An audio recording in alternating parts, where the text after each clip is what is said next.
Sin duda, el tema del trabajo, ¿no? Los derechos laborales, el mercado de trabajo bueno, y la fruto de la crisis económica que está trayendo y que va a traer la crisis sanitaria, es sin duda uno de los temas fundamentales que tenemos que pensar y que como abogados y como tenemos que reflexionar un poco cómo esto está afectando para ver un poco qué pasos poder dar, ¿no? Y sin duda contar con especialistas como los de esta mañana, pues es un privilegio que nos ayuda a ver la realidad que vivíamos, la realidad que vivimos ahora y la realidad que tendremos que enfrentar más adelante, ¿no?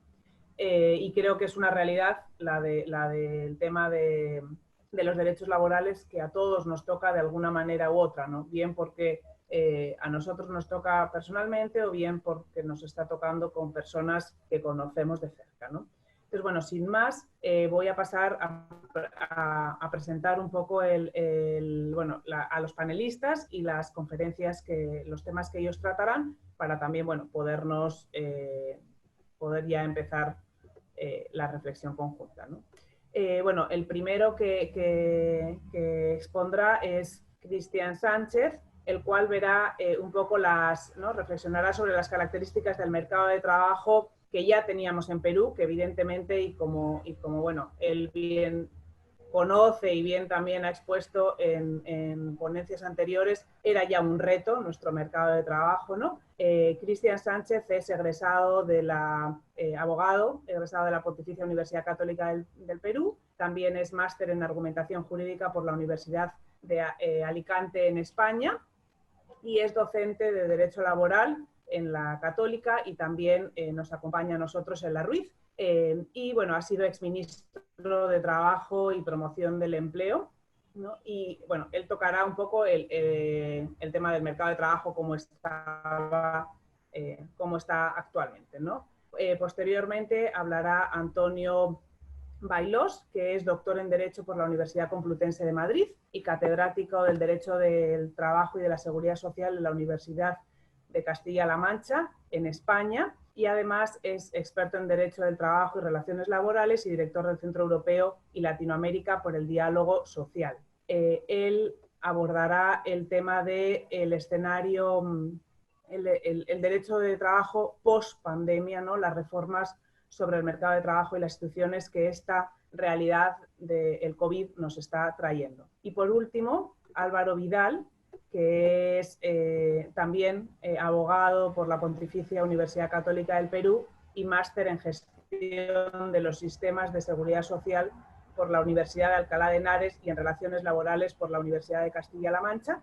Y además también es docente del Derecho Laboral y Seguridad Social en la Universidad Católica y fue director general de Derechos Fundamentales y Seguridad y Salud en el Trabajo y exdirector de Políticas y Normativas de Trabajo en el Ministerio de Trabajo también. Entonces, bueno, expertos que sin duda nos generarán y nos aportarán para poder reflexionar sobre el tema. Álvaro Vidal nos conversará específicamente sobre la reforma de la protección social, un balance crítico de las medidas adoptadas por el gobierno peruano en el contexto de la crisis. Entonces, bueno, sin más, volver a agradecer a los ponentes, a los participantes y, bueno, dar la palabra a Cristian Sánchez para que nos pueda comenzar. Como decía Renato, cada uno de los ponentes tendrá más o menos 15 minutos para hacer su ponencia. Muchísimas gracias. Gracias, Isabel. Gracias también al director de la Escuela de Derecho, Eduardo. Nuevamente agradecer a Antonio su participación a pesar de la distancia. Y bueno, agradecer también a Álvaro por su participación y a los organizadores de La Voz Jurídica. Bueno, me voy a ceñir estrictamente al tiempo para poder escuchar sobre todo a Antonio, que va a tener que decir cosas, estoy seguro, más interesantes que las que me toca a mí resumir. Yo voy a presentar un panorama de las relaciones individuales y colectivas en el Perú, y para ello es importante destacar más o menos de cuál es la envergadura de la problemática laboral que vivíamos antes de la situación de la pandemia, cuántas personas componen más o menos sobre una población total del Perú de actualmente cerca de 32 millones, un poco más, la población económicamente activa, ocupada, llega a la mitad de la población. 16 millones de peruanos son los que componen la población económicamente activa ocupada, ¿no? De esos 16 millones de peruanos que conforman la PEA ocupada, o población económicamente activa ocupada, estamos hablando cerca de 6 millones y medio aproximadamente de asalariados privados. Pero dentro de ese universo de 6 millones y medio de trabajadores asalariados del sector privado, porque 1,5 millones están en el sector público, las tasas de informalidad laboral en este segmento asalariados están llegando actualmente y, bueno, estaban llegando actualmente o estaban llegando hasta hace unos meses antes de la pandemia a cerca del 52%, 50%. Es decir, la mitad de los asalariados privados de un universo de 6 millones y medio estaban en la informalidad, ¿no? Estaban sin acceder a derechos que establecen las normas laborales, sin acceder a los sistemas de protección social en salud y en pensiones, ¿no? Estamos hablando de que la mitad de los trabajadores asalariados del sector privado en el Perú, antes de la situación de la pandemia, no tenían ningún derecho, a pesar de que desarrollaban una relación de trabajo por cuenta ajena, ¿no? Y comparativamente con los asalariados privados que llegaban a 6 millones y medio aproximadamente, teníamos otro gran universo de trabajadores que participaban con un gran peso en la PEA ocupada, ¿no? Aproximadamente cerca de 6 millones de trabajadores autónomos en la PEA ocupada y trabajadores familiares no remunerados, para poner un ejemplo de esta categoría estadística, por ejemplo, el trabajo en las zonas altoandinas dedicado a la agricultura, en pequeñas parcelas, a través de un núcleo familiar donde trabaja el padre, la madre y los hijos en una pequeña parcela. Eso es trabajo familiar no remunerado, exceptuado de las reglas del contrato de trabajo, salvo pacto en contrario, salvo que las partes acuerden que hay relación laboral, ¿no? El 728, que es la norma que regula las relaciones de trabajo privadas en el Perú, establece que en los núcleos familiares, cuando hay vínculo de consanguinidad o de afinidad, no hay contrato de trabajo salvo pacto en contrario. Entonces, si sumamos cerca de 1.800.000 personas, ¿no? 1.900.000, para redondear, de trabajadores familiares no remunerados, ¿no? En el fenómeno que ya he comentado, ¿no? Más los trabajadores independientes que llegan a cerca de 6 millones, estamos hablando que hacen una mayoría por encima de los trabajadores asalariados privados, que además sufren de un problema de informalidad laboral en una proporción de la mitad del universo de ellos, ¿no? Entonces lo superan en número, ¿no? Los asalariados públicos son 1,5 millones de personas, 1.600.000 aproximadamente. Los empleadores o titulares de microempresa apenas llegan a 750.000, ¿no? Personas a nivel nacional. Y los trabajadores del hogar, donde la informalidad laboral abarca cerca del 80-85% de este segmento, llegan actualmente a 400.000 personas, ¿no? Esa es un poco la composición de lo que se denomina en las categorías estadísticas sobre el mercado de trabajo, es la estructura del mercado de trabajo en el Perú, ¿no? O sea, sumando, para resumir, asalariados privados con asalariados públicos, llegaríamos a cerca de 6 millones y 1,5 millones, son 7 millones y medio de personas, superados en número por los trabajadores familiares no remunerados, que llegan a cerca de 1.900.000 personas, y los 6 millones de trabajadores independientes, ¿no? Entonces, el predominio del trabajo asalariado del Perú no existe. Es casi igual proporción el trabajo asalariado en el Perú que el trabajo familiar no remunerado y el trabajo independiente o autónomo, ¿no? A ver, dentro del fenómeno o del universo de trabajadores asalariados privados, del sector privado, me voy a centrar ahora en sus problemas principales. Tenemos el predominio de la estructura empresarial de la microempresa, ¿no? Es decir, la mayor cantidad de generadores de empleo en el sector asalariado privado son las microempresas, que proporcionalmente, ¿no?, generan trabajo para cerca de casi 49 puntos, casi la mitad de los trabajadores asalariados del sector privado. Con la particularidad siguiente, que en la microempresa la tasa de informalidad laboral llega a 80-85 puntos porcentuales. Es decir, casi 9 de cada 10 trabajadores de la microempresa son informales. ¿no? En la gran empresa absorbe mano de obra en un porcentaje mucho menor, ¿no? Cerca de 1.700.000, 750.000 asalariados están en la gran empresa, ¿no? En términos porcentuales es casi el 30%, frente al 50% de los trabajadores que están en la microempresa, y la pequeña empresa absorbe casi el 26% con 1.600.000 trabajadores asalariados, ¿no? La nota característica de cómo se absorbe la mano de obra de trabajo en el Perú es el alto peso que tiene la microempresa como generadora de empleo, pero generadora de empleo precario, de empleo sin derechos. Porque 9 de cada 10 trabajadores de ese segmento empresarial, que absorbe a la mitad de asalariados del universo de asalariados en el Perú, están en situación de informalidad. Es decir, no tienen ni beneficios sociales, ¿no? Ni CTS, ni gratificaciones. Y hay que tomar en cuenta también que la microempresa existe desde hace varios años, casi 15 años, casi 16 años, va a cumplir un régimen especial con menores derechos. A pesar de ese régimen especial con menores derechos, comparativamente hablando al segmento de los asalariados privados de la mediana y la gran empresa, esa legislación especial discriminatoria, ¿no? Lo que se denomina un blanqueo de las relaciones de trabajo o una formalización espuria, porque está basada en la reducción de derechos, no ha permitido formalizar este segmento, ¿no? Porque la tasa de informalidad laboral ahí llega a 9 de cada 10 asalariados, ¿no? Esa es una nota característica que va a determinar todos los problemas que ahora, en esta situación de salud pública muy grave, estamos viendo que se amplifican y siguen presionando fuertemente a la clase trabajadora y sigue generando exclusión, y ahora con la pérdida de empleo, situación de pobreza que vamos a ver, ¿no? Toda esta estructura del mercado de trabajo, el predominio del trabajo en la microempresa, con altas tasas de informalidad, ¿no? Es un fenómeno que ha ido a contrapié, a contramarcha del crecimiento del Producto Bruto Interno, ¿no? Recordemos que en el superciclo que se inaugura del año 2002, 2003 en adelante, el crecimiento del PBI a nivel nacional presentó tasas auspiciosas, ¿no? Hubo un crecimiento sostenido de tasas promedio hasta antes de la crisis financiera internacional del 2008 de 7 puntos, 6 puntos, que fue generando a la par, casi en la misma proporción, empleo formal, ¿no? Lo que quiero decir es de que antes del 2018, del 2019 y desde inicios del siglo XXI, del 2012 en adelante, el Perú tuvo un crecimiento económico importante a tasas de promedio de 6, 7 puntos del PBI, lo que llevó aparejado un crecimiento también del empleo formal.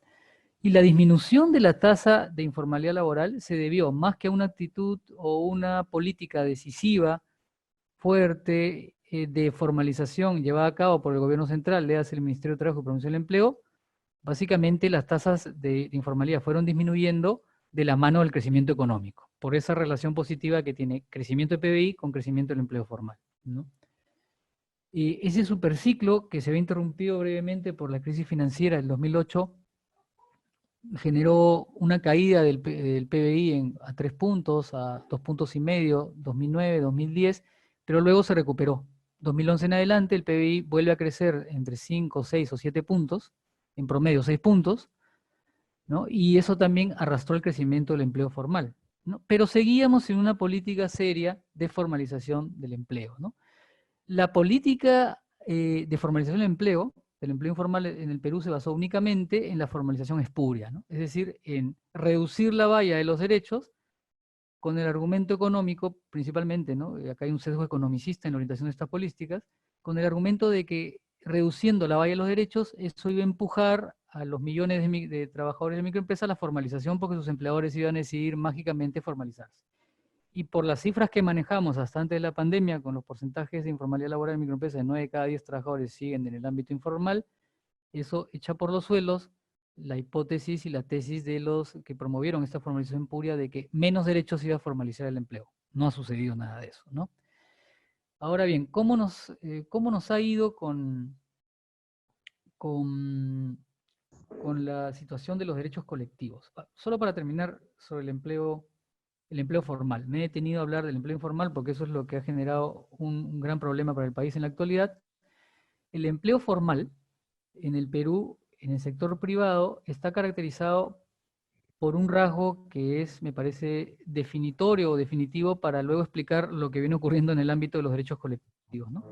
El universo de trabajadores formales en el Perú, las 3/4 partes, el 75%, y estos son datos de la planilla electrónica, que es un censo de trabajadores formales a nivel nacional, ¿no? Según datos de la planilla electrónica, las 3/4 partes de los trabajadores formales son trabajadores temporales, es decir, tienen un contrato a plazo fijo, un contrato sujeto a modalidad, como denomina el decreto legislativo 728, y eso presiona fuertemente a la baja la tasa de sindicalización, ¿no? El enemigo número uno en el Perú, la sindicalización, bueno, tiene varios enemigos la libertad sindical en Perú, pero su principal enemigo, que ahora se suma a otro, que ha sido el coronavirus, porque en situación de pandemia los contratos temporales, como el empleador tiene el poder de la continuidad del contrato y la duración del mismo, no se han renovado. Su enemigo antes del coronavirus, su enemigo mayor ha sido, lamentablemente, la contratación con altos visos de fraude de ley, la contratación temporal, la contratación a plazo fijo, la contratación sujeta a modalidad, ¿no? 3/4 partes de los trabajadores, según la planilla electrónica, formales del sector privado son temporales, ¿no? O quizás puedo decir eran, porque se ha perdido muchísimo empleo en este ya casi mes y días de la pandemia, ¿no? Y de la situación de confinamiento social obligatorio. La situación de los derechos colectivos, por lo que he descrito de la situación del mercado de trabajo en el Perú, de la fuerte presencia del trabajo autónomo, que en términos porcentuales es un poco más grande que el ejército de asalariados, y dentro de los asalariados, la alta presencia de una clase asalariada informal, sin derechos, esto explica muchos de los problemas que vamos a ver ahora brevemente con la libertad sindical para ya terminar esta descripción, ¿no? La tasa de afiliación sindical en el Perú pasó del año 90 de tener 22 puntos porcentuales, es decir,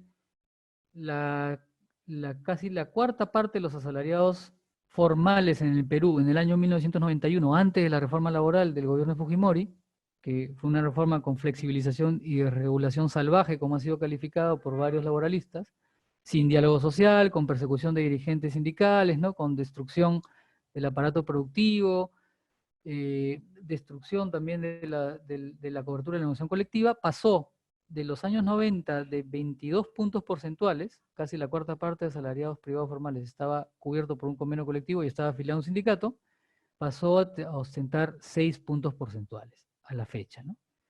Y yo creo que si la situación, como parece que eso es lo que va a suceder, se agrava post pandemia, la tasa de afiliación sindical va a sufrir un deterioro mayor, ¿no?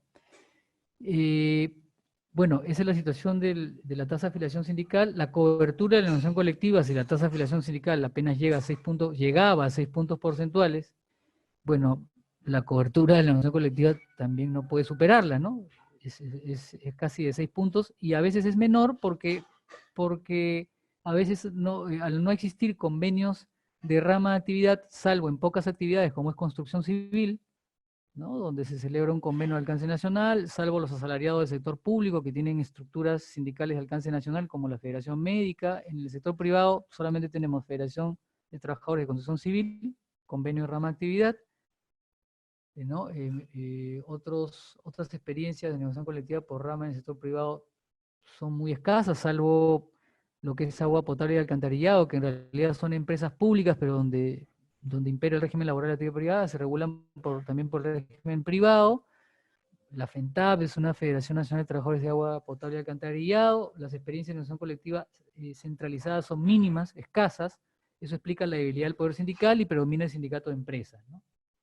Y si a eso le sumamos que la mayor cantidad de empresas en Perú son microempresas con menos de 20 trabajadores, ¿no? La estructura sindical debería ser promovida además desde el Estado, y para eso habría que hacer ciertos cambios normativos en la Ley de Relaciones Colectivas que data del año 93, de la reforma fujimorista del mercado de trabajo. Sin esos cambios, la presencia de sindicatos centralizados o de estructuras sindicales de nivel superior a la empresa es mínima, y todo se concentra en la empresa, y a veces hay una atomización del poder sindical en la empresa, porque hay empresas que tienen más de un sindicato, ¿no? Estructuras sindicales muy débiles, eso también perjudica el derecho de huelga, con criterios restrictivos que históricamente ha manejado además la Administración de Trabajo sobre la huelga, salvo excepciones que se han producido en la Administración de Trabajo, el criterio siempre ha sido por declarar las huelgas improcedentes, ¿no? Y luego ilegales. Eso es muy discutido porque en otros países el control de la huelga es un control ex post, luego de ejercido el derecho de huelga y a cargo de los jueces. Acá hay un control previo administrativo, lo cual incluso ha llevado al Perú a situaciones incómodas ante el Comité de Libertad Sindical de la OIT, pero esa parte de la legislación no ha cambiado, ¿no? En el sector privado, los sectores de electricidad, gas, agua y construcción y minería expresan casi más del 70% de la afiliación sindical. Los otros sectores, comercio, servicios, turismo, restaurantes o restauración, que son los sectores del comercio y servicios, los que más mano de obra absorben en el mercado de trabajo, son los que menos tasa de afiliación sindical registran, ¿no? Los registros sindicales han subido, pero la cobertura de la negociación colectiva y de la afiliación sindical sigue siendo bajísima en el Perú, ¿no? Y bueno, un dato para cerrar el balance de relaciones individuales y colectivas de trabajo, porque ya llega a su fin mi exposición.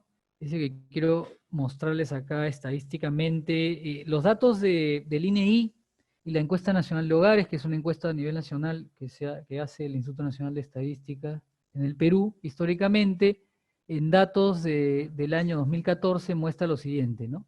El trabajador que tiene un contrato a plazo indefinido gana en promedio, según encuesta nacional de hogares y según la DICEL del Ministerio de Trabajo, que es la Oficina de Estadística, en promedio 2.500 soles, ¿no? Datos al 2014, ¿de acuerdo? ¿No? Esto creo que ha subido apenas a 2.600, 2.600 soles, los datos no han variado mucho.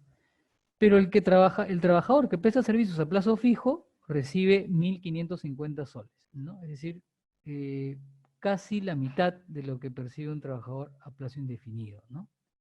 Y un dato interesante también, y con esto cierro mi balance, un balance un tanto negativo de las situaciones del trabajo asalariado en el Perú, pero esperemos que las cosas mejoren, es la siguiente, ¿no? Hay una imagen que quiero compartir con ustedes, es un cuadro que siempre lo paso en clase, que lo ha elaborado un economista amigo también, Fernando Cuadros. Lo voy a compartir con ustedes porque es importante que lo puedan ver.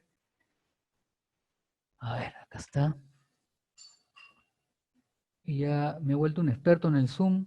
He aprendido muchísimo, gracias también a las capacitaciones que nos han dado los docentes. Yo no sabía mucho manejar ese instrumento, pero ¿lo pueden ver?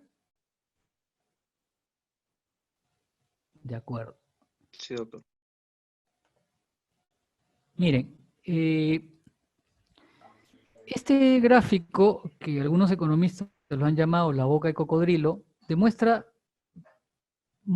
claramente cómo se reparte la riqueza en el Perú entre la riqueza empresarial, que es la línea con cuadraditos azules que está en la parte superior del gráfico, y la riqueza expresada de cómo participan los trabajadores con sus remuneraciones en la medición que se hace en el Instituto Nacional de Estadísticas del PBI, ¿no? Este cuadro entonces se divide entre riqueza empresarial o participación de la riqueza empresarial en el PBI y la participación de los trabajadores en el PBI que se mide a través de sus ingresos, del salario, ¿no? Eso es lo que se llama el excedente de revaluación, ¿no? Entonces, la línea azul con cuadraditos azules que está en la parte superior muestra que al año 91, lado izquierdo de la gráfica, por acá, la brecha entre la riqueza empresarial y el ingreso de los trabajadores es una brecha de 22 puntos. Es decir, las utilidades empresariales en el PBI representaban un 52.7 y los salarios representaban un 30.1. Había una diferencia de 22 puntos. Al año 2012, y ya no sigo de 2012 en adelante porque la cosa no va a cambiar y es posible que la línea azul, la línea superior, haya crecido más, la diferencia se amplió a casi el doble, 41 puntos porcentuales entre la riqueza empresarial y su participación en el PBI, y los salarios pasaron a 21 puntos porcentuales de participación en el PBI. Esa es la situación, ese es un resumen apretadísimo para 15 minutos de la situación de las relaciones de trabajo en el Perú, ¿no? Y yo creo que esto va a ejercer una presión muy fuerte en el escenario post pandemia y en cómo mejorar esta situación crítica que ya veníamos acusando antes de este escenario complicadísimo que viene presionando no solo los servicios de salud, sino también el trabajo y el derecho al trabajo, ¿no? Hay que construir una agenda de derechos, una agenda hacia la formalización, y no hay que esperar otro evento de salud pública catastrófico para hacerlo, ¿no? Muchas gracias. Creo que me pasé unos minutitos, pero ese ha sido un resumen apretado que he podido hacerlo. Gracias por la invitación y me quedo para las preguntas. Muchísimas gracias, doctor Cristian Sánchez. Agradecerle también a los miembros del público que por favor silencien sus micros y sus cámaras al ingresar. A continuación, le damos la palabra al doctor Antonio Bailos. Él ha tenido la gentileza y amabilidad de acomodar su horario para poder participar. Isabel Berganza, la vicerrectora, lo ha presentado al comienzo. Él es especialista en Derecho del Trabajo. Le cedo la palabra. Muchísimas gracias, doctor Sánchez. Muchísimas gracias, doctor Bailos. Muy bien, pues muy buenas tardes desde España y muy buenos días allí en Lima, ¿no?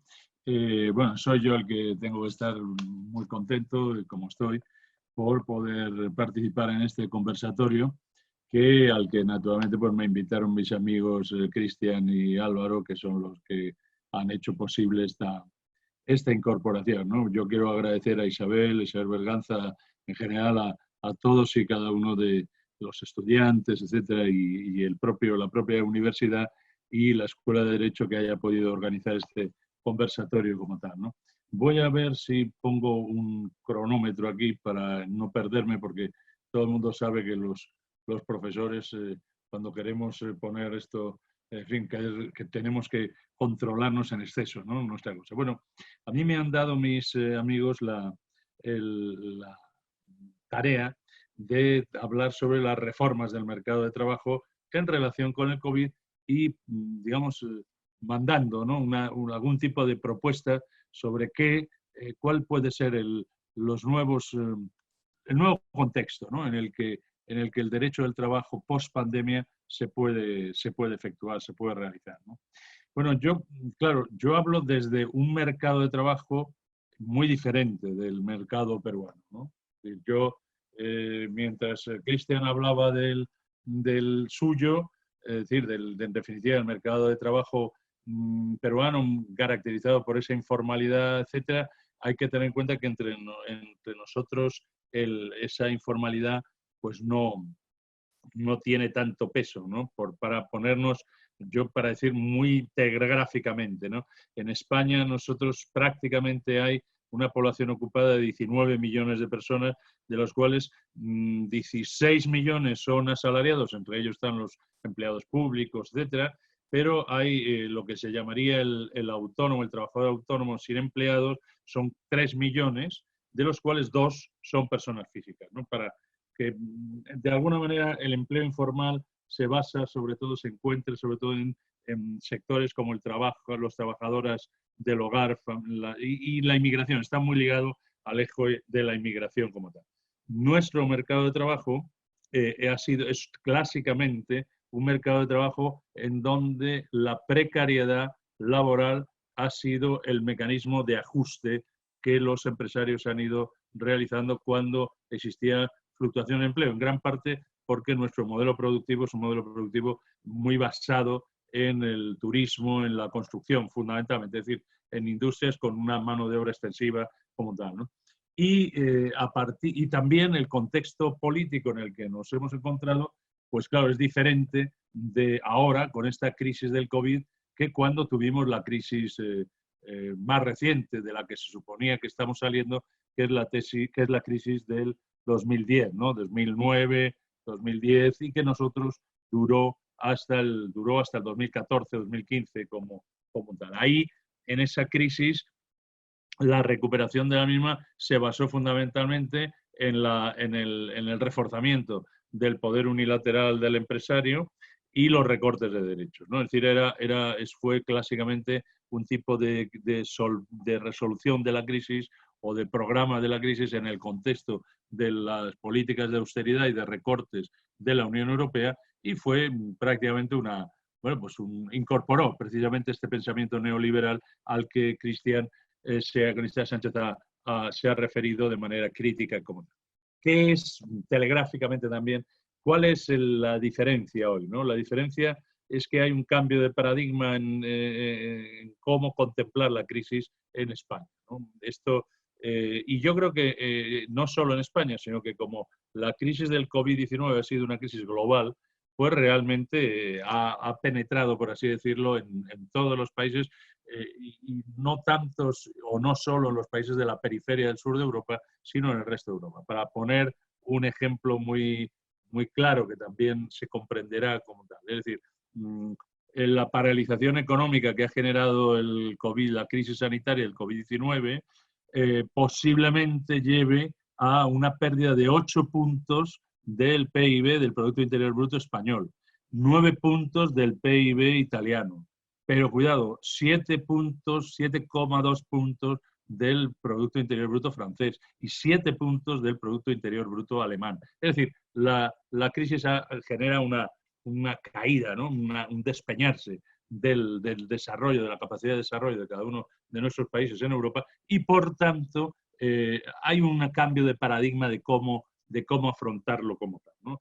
En el caso español, y yo creo que en todos los casos, pero en el caso español se distinguen dos tipos de reacción, ¿no? Hay una crisis sanitaria que requiere naturalmente restricciones a lo que son las actividades mercantiles y económicas y también a la libertad de movimientos, sobre la base, lógicamente, de preservar la salud de los ciudadanos, y hoy una crisis económica, ¿no? Que es justamente la crisis que induce este parón económico y esa paralización plena incluso de la libertad de movimientos, ¿no? Como tal. Y por tanto, ahí es donde aparecen una nueva forma de mirar la reacción ante esa paralización de la actividad económica. ¿Y cuál es la forma? Pues normalmente nosotros hablamos, los juristas, de una cierta hermenéutica constitucional de la crisis diferente de la que orientó a nuestra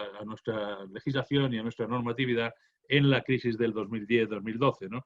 ¿En qué medida? En medida de que ahora aquí la idea fundamental es promocionar, proteger de manera importante el derecho al trabajo y lo que se venía a llamar en nuestra Constitución las políticas de pleno empleo como tal. ¿Y esto cómo lo hacen? Pues lo hacen fundamentalmente a través de un inmenso esfuerzo en gasto social por parte del Estado.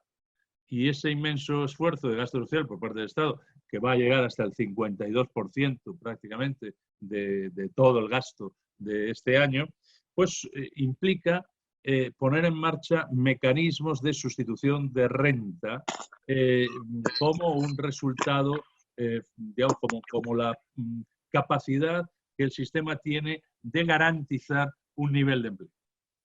El sistema es muy sencillo. Se cierra la empresa y la empresa que cierra porque no puede o porque el poder público le impide la continuidad, lo que hace es colocar a sus trabajadores en una situación de suspensión de contrato durante la cual reciben una prestación pública por desempleo, ¿no? Y esto que es lo que también los italianos lo meten en una especie de fondo de garantía, etc. Es un mecanismo que en toda Europa se ha realizado, pero que permite a su vez que el empresario no cotice, no solo no pague el salario, sino no cotice o reduzca extremadamente su cotización. Esto nosotros llamamos la regulación temporal de empleo y prácticamente, para que veáis la importancia que tiene esta medida, prácticamente hoy se puede decir que hay casi 3 millones de personas que están en este tema.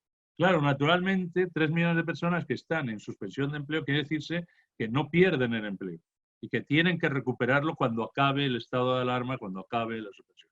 Y hay un eje fundamental, y es que una vez que acaben ese periodo de suspensión del contrato de trabajo, durante 6 meses hay una especie de hay una prohibición de despedir durante el año. Bueno, hay muchas más historias, prohibición de, digamos, una especie de prestación para cese de actividad de los autónomos, subsidios especiales para los contratos temporales, para las empleadas de hogar, prohibición de despedir durante el tiempo del estado de alarma, etc. Pero también, aparte de estos temas, ideas de negociación colectiva por sectores, pensar que nuestro sistema de negociación colectiva se basa fundamentalmente en la negociación colectiva de rama o de sector, negociación colectiva de sectores para conseguir la transición, ¿no? La transición de este tipo de ramas o este tipo de sectores que han sido golpeados especialmente por el COVID para, digamos, cómo y dónde y cuándo y cómo y en qué ritmo se va a ir incorporando, etc. Y luego mecanismos de flexibilidad contratada como esa. Bueno, por lo tanto, además de ello, un último llamada es la de crear una red final de protección a través de lo que se llama el salario mínimo vital. Bueno, esto es un poco la situación hoy, ¿no?, del COVID, y por tanto una situación de crisis, pero que el problema más grande va a ser cuando acabe esta situación de alarma o de excepción, es decir, cuando en definitiva la crisis sanitaria nos permita volver a la normalidad. Este es el problema.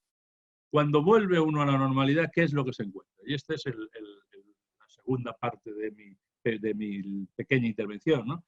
¿Cómo se regulan las relaciones de trabajo cuando se vuelve a la normalidad? Pues claro, nosotros estábamos inmersos en un debate muy fuerte en España sobre la reversibilidad de las reformas del mercado de trabajo que se pusieron en práctica en los años 10 al 12, ¿no?, en nuestro país. Entonces ahora, ¿qué derecho del trabajo es el que podemos encontrar, ¿no? Y sobre todo, a un nivel global. Esto, el COVID, la crisis del COVID no ha sido única y exclusivamente una crisis nacional, como por eso estamos aquí, ¿no? Porque realmente es una crisis global. Entonces, qué relaciones, qué ideas podremos ir encontrando para un nuevo derecho al trabajo? Bueno, yo aquí fundamentalmente voy a señalar 5, ¿no? Me parece que son 5 ideas que pueden ser importantes. La primera es la importancia y la relevancia de la vertiente internacional y transnacional del nuevo derecho al trabajo. Cuando hablo de la relevancia del derecho internacional, de la parte internacional, la relevancia de esa componente internacional, me estoy refiriendo a la importancia cada vez mayor que va necesariamente a asumir la Organización Internacional del Trabajo. Incluso me parece que el derecho a la salud y a la seguridad en el trabajo formará parte, igual que los convenios de la OIT que lo regulan, formarán parte de ese derecho universal que ya vimos en la Declaración de Principios Fundamentales de 1998 y que hace que se prohíba el trabajo forzoso, trabajo infantil, se abre del principio de no discriminación y fundamentalmente libertad sindical y igualdad colectiva. Bueno, yo creo que esta crisis del COVID llevará a considerar que el derecho a la salud y a la seguridad en los lugares de trabajo serán otro de los elementos centrales. Y claro, al lado de eso está también el derecho transnacional del trabajo. Es decir, no solo el derecho que, digamos que lo que hace es homologar o intentar que los ordenamientos internos asuman un nivel mínimo de compromiso sobre los derechos sociales, sino también aquellos que intentan regular el propio espacio, ¿no?, el propio espacio de la globalización, en donde el personaje más importante, el protagonista, es la empresa transnacional. Y yo creo que ahí encontraremos un tipo de acciones muy interesantes, no solo a través del desarrollo de lo que ya conocemos, ¿no?, que es la autonomía colectiva, la negociación colectiva de acuerdos transnacionales de empresa, acuerdos marcos globales, así llamados, sino también y fundamentalmente el desarrollo de esas normas estatales que intentan anclar en el estado donde la multinacional, la transnacional tiene su matriz, intentan ahí anclar una cierta responsabilidad de la misma, una responsabilidad en materia de derechos humanos.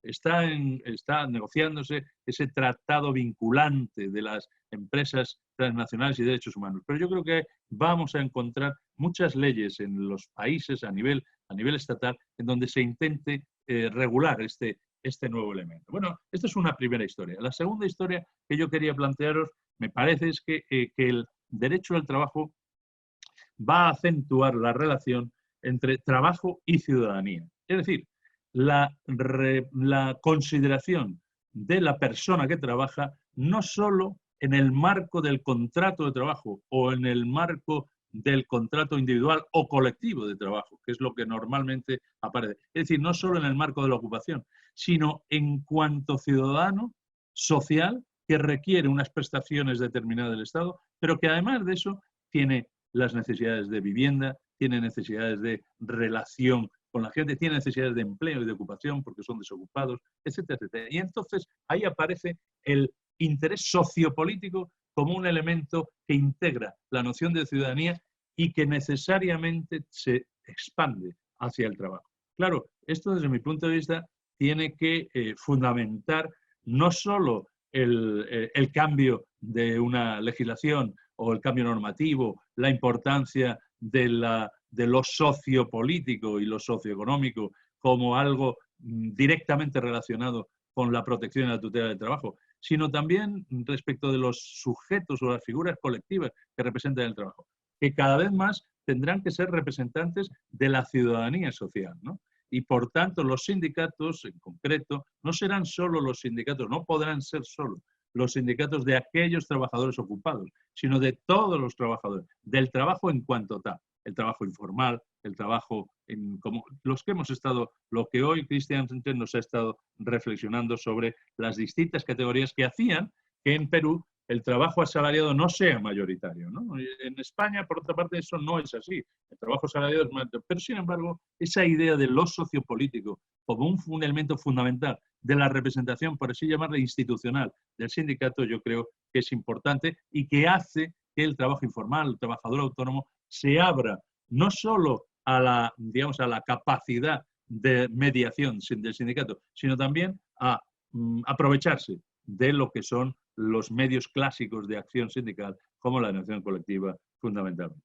Pero además, y en paralelo, y aunque no lo parezca, aunque parezca contradictorio, yo creo que el derecho al trabajo va a ser un derecho, el derecho al trabajo de la pospandemia, va a ser un derecho muy preocupado, muy insertado por la empresa, por la regulación concreta de los intereses que enfrentan a empresario y trabajador en la empresa. Es decir, yo creo que el derecho al trabajo de la pospandemia va a ser un derecho de la disputa de los poderes empresariales sobre la organización del trabajo, no solo sobre la realización del proyecto contractual que lleva consigo el intercambio entre salario y tiempo de trabajo, sino fundamentalmente la disputa sobre la propia organización del trabajo y sobre las condiciones de trabajo. De hecho, el elemento de la salud va a ser una mediación fundamental en este tipo de temas, ¿no? Y el tiempo.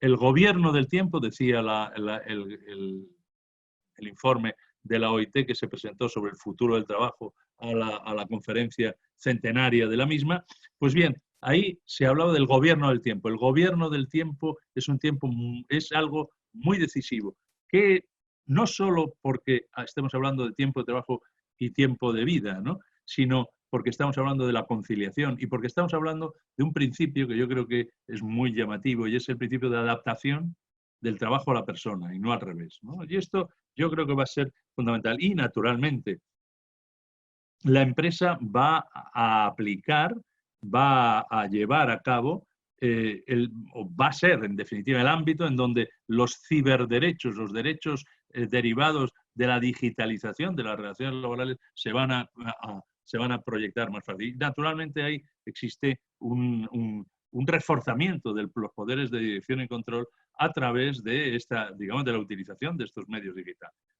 El cibercontrol empresarial va a ser también un elemento, lógicamente, de disputa. Estoy hablando de la geolocalización, estoy hablando de la videovigilancia y más aún la propia transformación de los modos de trabajo, como lo que estamos haciendo aquí, ¿no?, normalmente, que es el poder trabajar remotamente, a distancia, lo que los italianos llaman el trabajo ágil, va a generar también una urgencia de cómo hacerlo, porque todos sabemos que cuando uno trabaja aquí, a través de este trabajo remoto, trabaja más, el modo de trabajar es más exhaustivo, cuáles son las medidas de seguridad, cuál es la diferencia y no la porosidad entre tiempo de vida y tiempo de trabajo, etcétera, etcétera, ¿no? Dos únicamente situaciones más. También se han señalado en la intervención anterior, ¿no? La idea de la autonomía sindical. Yo creo que la autonomía sindical y la idea del conflicto.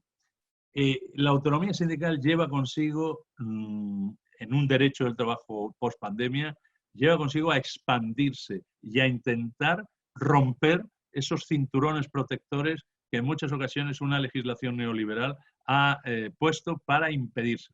No solo en materia de huelga, no solo en materia de conflicto. Cristian está hablando del control preventivo y no el control posterior, ¿no?, a los efectos de la huelga, cosa evidente, ¿no?, sino también incluso y de manera muy, muy decisiva, respecto a la elección del nivel de negociación, ¿no? Es decir, ahí hay un elemento fundamental y es la articulación de los niveles de negociación colectiva.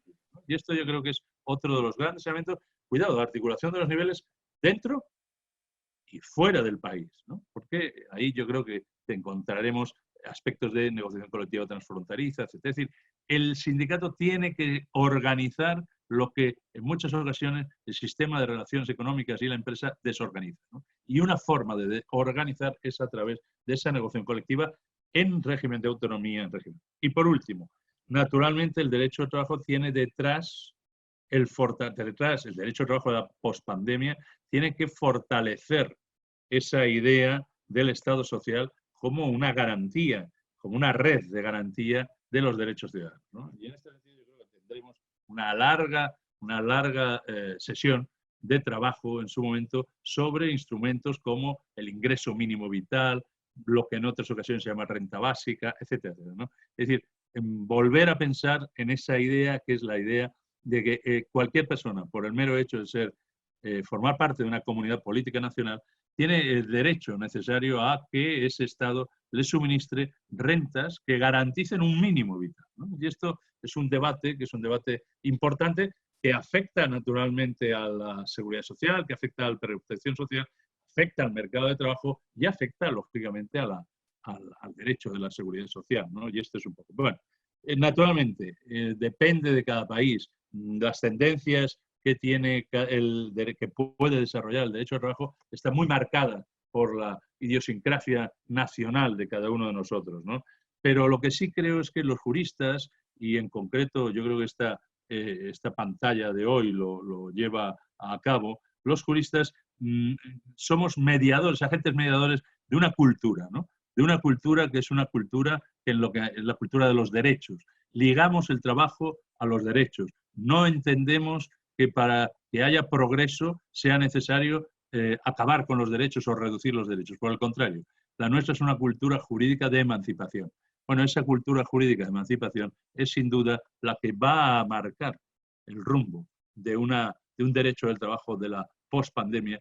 Y ese derecho del trabajo no será solo, esa línea, no será solo peruana, ni uruguaya, ni brasileña, ni española, sino que en definitiva va a ser una línea que marque el futuro de una nueva cultura del derecho del trabajo que se emancipe de esa subjetividad neoliberal en la que durante tanto tiempo y de manera tan desgraciada nos hemos sentido o nos hemos movido, ¿no? en estos últimos tiempos. Agradezco de verdad vuestra paciencia y perdonar porque me he excedido en un poco para lo que son mis costumbres, ¿no? Y de nuevo agradeciendo a todos y a todas esta estupenda invitación, ¿eh? Muchas gracias. Muchas gracias a usted. Muchísimas gracias, doctor Bailos. El agradecimiento creo que es más de nosotros, por su ponencia también. Y nuevamente reiterarles a la audiencia que por favor envíen sus preguntas al chat privado, al mío en este caso. Agradecerle nuevamente su disposición al doctor Bailos en este interesante tema. No se ha excedido el tiempo, vale resaltar eso también. Y a continuación, darle pase al doctor Álvaro Vidal. Él cerrará esta última parte del primer conversatorio de La Voz Jurídica. Él es abogado egresado de la Pontificia Universidad Católica del Perú, máster en gestión de los sistemas de seguridad social por la Universidad de Alcalá.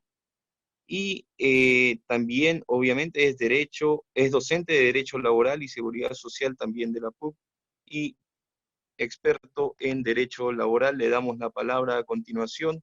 Nuevamente agradecerle al doctor Bailos. Muchísimas gracias. Adelante, por favor, doctor Vidal. Sí, en primer lugar, muy buenos días a todos y todas. Bueno, agradecer a la Universidad Antonio Ruiz de Montoya por esta invitación a Voz Jurídica, y bueno, para mí es especialmente grato poder compartir este diálogo, esta conversación con compañeros, ¿no? Amigos, y también, por supuesto, grandes investigadores y conocedores del mundo del trabajo como Antonio y Cristian, ¿no? Bueno, lo que yo voy a plantear en estos minutos es, en primer lugar, un análisis crítico de las medidas que se han tomado en el país, en particular respecto de las medidas a nivel de prestaciones económicas y protección en la salud, las cuales han resultado claramente insuficientes, ¿no? Tanto es así que lamentablemente hemos visto cómo miles, ¿no?, por no decir millones de peruanos tienen que salir y están saliendo a las calles a poder ver algún tipo de mecanismo sustitutorio de ingresos, ¿no?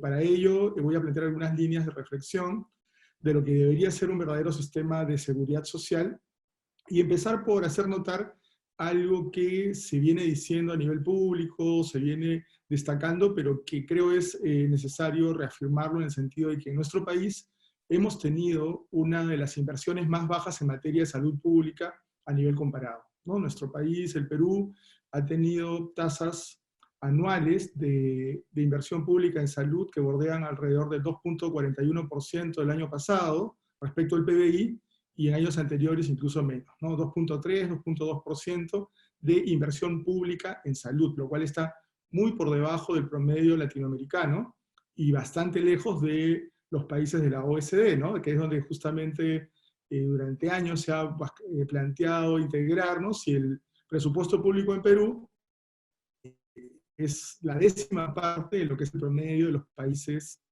de la OECD, ¿no? Y esto marca claramente justamente las deficiencias que hemos tenido a nivel de infraestructura, a nivel de retribución y pago al profesional, a los profesionales de la salud que actualmente en el día a día se están enfrentando a estas situaciones de la pandemia y que lamentablemente están entre el grupo de principales afectados. Hemos visto cómo ya hay más de 5 profesionales médicos fallecidos por situaciones tan elementales como no contar con oxígeno en los centros hospitalarios, ¿no? Entonces, esto responde a una causa estructural, sin duda, y también a factores no solamente vinculados con el bajo financiamiento en salud desde el Estado, sino también a un bajo nivel de ejecución. Nosotros nos damos con la sorpresa que el año pasado el gobierno peruano solamente pudo ejecutar el 88% del presupuesto público en salud, lo cual muestra no solamente el bajo nivel de destino de recursos públicos, sino también una mala capacidad para poder gestionar estos recursos a nivel de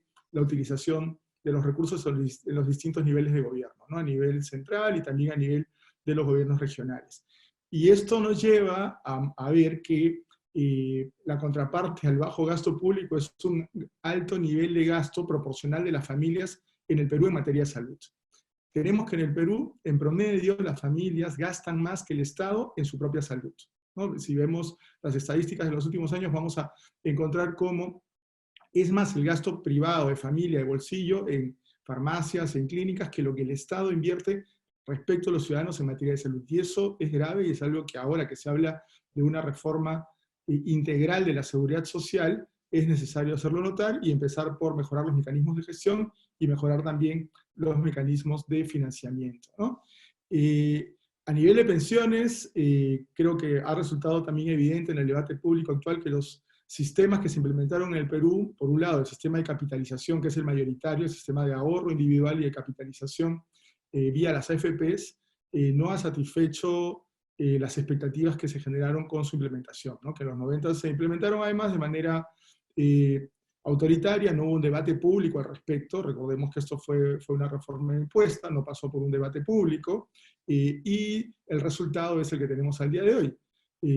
Pensiones ínfimas cuando estas corresponden, el pedido ciudadano de hacer retiro de los fondos en las AFPs y la caída significativa de los sistemas de pensiones, ¿no? En el Perú teníamos antes de la crisis generada por la pandemia un fondo de pensiones de 176.000 millones de soles y han caído en más de 26.000 millones de soles. Y esto agrava la situación de quienes actualmente se van a jubilar. Ya teníamos pensiones bajas y con esto lamentablemente la situación va a ser peor. Y por otro lado, quienes están en el sistema público con pensiones que no superan en promedio los $200, ¿no? Lo cual genera también una situación de desprotección significativa. Entonces, esta es la situación, digamos, dramática en la cual nos encontrábamos, y la respuesta que ha tenido el Ejecutivo frente a esta situación se ha dado justamente frente a un contexto en el cual los mecanismos de protección social eran sumamente débiles, ¿no? El debate en el Perú respecto de la población asalariada en una situación de crisis consistió simplemente en términos de si la suspensión perfecta de labores, que es como se le llama en el Perú a la suspensión de labores sin pago, se enfrentaba con lo que se planteó desde el Ministerio de Trabajo como medidas alternativas, ¿no? Que podían ser acordadas entre trabajadores y empleadores, y en defecto de estas medidas alternativas, simplemente la suspensión sin pago, ¿no? ¿Cuáles eran estas medidas alternativas? La reducción de jornadas de trabajo y de sueldos, el adelanto de vacaciones, la reducción de salarios, y las medidas de protección que se plantearon era el retiro de la compensación por tiempo de servicios, que es el fondo de cesantía, ¿no?, de propiedad del trabajador, o el retiro de los fondos de las AFPs. Todo ello con recursos de los propios trabajadores, porque acá no estamos hablando de mecanismos como los que nos planteaba Antonio en España, donde desde el Estado, desde el sistema de seguridad social, se inyecta recursos a los ciudadanos para que puedan enfrentar esta situación de pandemia. En España existe un mecanismo que es el expediente de regulación temporal de empleo, ¿no?, que permite que las personas que pierden el empleo por ese tipo de situaciones cuenten con una protección en sus ingresos de al menos 6 meses, con un monto equivalente al 70% de su remuneración. Y no solamente ha sido el caso de España, en Latinoamérica, en varios países, Argentina, en Uruguay, se han establecido mecanismos que busquen retribuir a las personas que perdieron el empleo de manera temporal o de manera permanente con recursos desde la seguridad social. Claramente esto en el Perú no es posible porque nuestro sistema de seguridad social ha sido históricamente debilitado, ¿no? Recordemos no solamente el traslado de los recursos de las pensiones públicas a los fondos de pensiones privados, sino en el caso particular del Seguro Social de Salud, todo el debate que hemos tenido en los últimos años respecto de la necesidad de fortalecer este seguro, ¿no? En la gestión de Cristian Sánchez, cuando fue ministro de Trabajo, justamente nos tocó plantear una propuesta de reforma, y que creo que es necesario hacer notar ahora, porque en esa propuesta lo que se planteaba era mejorar los mecanismos de financiamiento del seguro social. En particular, una tasa igual para todas las actividades económicas, 9%, porque lo que había sucedido en nuestro país es que por distintos motivos, incluso a ellos lindando ya con situaciones totalmente criticables, con mecanismos de lobby, se había logrado que en algunos sectores empresariales el aporte no sea el 9%, sino significativamente menor, 4%, ¿no? Régimen de agroexportación. Y lo mismo se podría decir también ya no solamente del lado privado, sino que el propio Estado estableció mecanismos para que el aporte sea menor en el caso de los trabajadores CAS, ¿no?, contratación administrativa de servicios, o en sectores como el magisterio, educación, donde también el aporte era significativamente menor. Obviamente, en un contexto en el cual se requiere la protección de la seguridad social y tenemos estos mecanismos debilitados, no está a la altura de lo que se necesita en materia de prestaciones sociales. Entonces, creo que un primer elemento a destacar es que los mecanismos que se han diseñado en el Perú son mecanismos de urgencia, pero que han recurrido simplemente a la figura del empleador o del trabajador, es decir, el pago de sueldos, ¿no es cierto?, o que sea el propio trabajador el que pueda cubrir con sus propios recursos, sea la CTS o el sistema de capitalización individual, la necesidad de cubrir ingresos en este periodo, ¿no? Entonces, y si esa es la situación de los trabajadores asalariados, es mucho más complicado aún en el caso de las personas que no tenían un trabajo asalariado, sino los autónomos, ¿no? En el caso de los autónomos o de personas que no tenían un ingreso regular, frecuente, lo que se ha planteado son estos mecanismos de bonos extraordinarios, ¿no es cierto?, que se mostraron también claramente insuficientes por su cuantía y por su alcance, y entramos a un debate en el cual se habla de un bono universal, ¿no?, pero que mantiene esta lógica de carácter extraordinario. Y acá lo que habría que preguntarnos es, ¿de dónde surgen estos recursos?, ¿no? Es decir, totalmente de acuerdo con la necesidad de debatir un ingreso mínimo vital, ¿no es cierto?, una renta básica universal, en términos como se plantea en países con un mejor nivel de recursos públicos, pero si mantenemos el mismo sistema de financiamiento tributario, el mismo modelo tributario que tenemos en el Perú, el cual recauda recursos muy bajos, ¿no es cierto?, y además estos recursos son básicamente derivados del impuesto al consumo, el IGB, y no recauda de manera significativa en rentas empresariales, y menos aún en impuestos al patrimonio, los recursos van a resultar insuficientes. Entonces, una propuesta de reforma integral de la seguridad social tiene que ir de la mano también con una reforma de carácter tributario, ¿no? Y otro aspecto que resulta crítico en el caso peruano es que la mayoría de estas medidas se han tomado sin diálogo social, es decir, no ha habido un espacio de diálogo social donde participen interlocutores de los trabajadores y de los empleadores, y yo creo que es importante también llamar la atención sobre esto, porque incluso en situaciones, en coyunturas urgentes como la actual, no debe de romperse el diálogo social. Hay ejemplos, no solamente en Europa, sino también en Latinoamérica, donde se ha mantenido el diálogo social. En el caso de Uruguay, las medidas de urgencia en materia de seguridad y salud en el trabajo pasaron por un debate en el Consejo Nacional de Seguridad y Salud en el Trabajo, el CONASAT, como se le llama allá.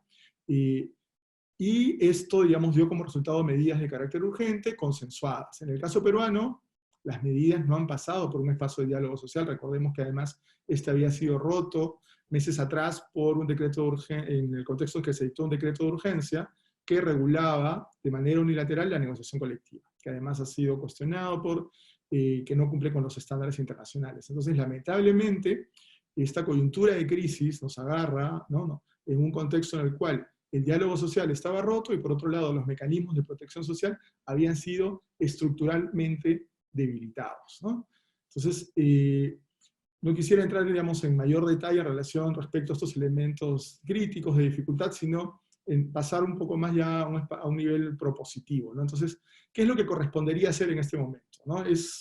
Considero una oportunidad, ¿no? Toda crisis genera situaciones de oportunidad, pero esta oportunidad, digamos, cuando se plantea ya desde el gobierno la necesidad de una reforma en salud y una reforma en pensiones, estos planteamientos tienen que tener en cuenta, por un lado, un estándar básico internacional, ¿no? que es el financiamiento solidario, ¿no? Y por otro lado, que este financiamiento solidario tiene que garantizar prestaciones mínimas. Y estos dos aspectos que parecen tan básicos no se han venido cumpliendo en el Perú, porque tanto en el sistema privado de pensiones se basaba principalmente en ahorro individual, ¿no es cierto?, el ahorro del principal afiliado, y es claro que si solamente aporta al sistema de pensiones el propio trabajador, esto va a resultar insuficiente.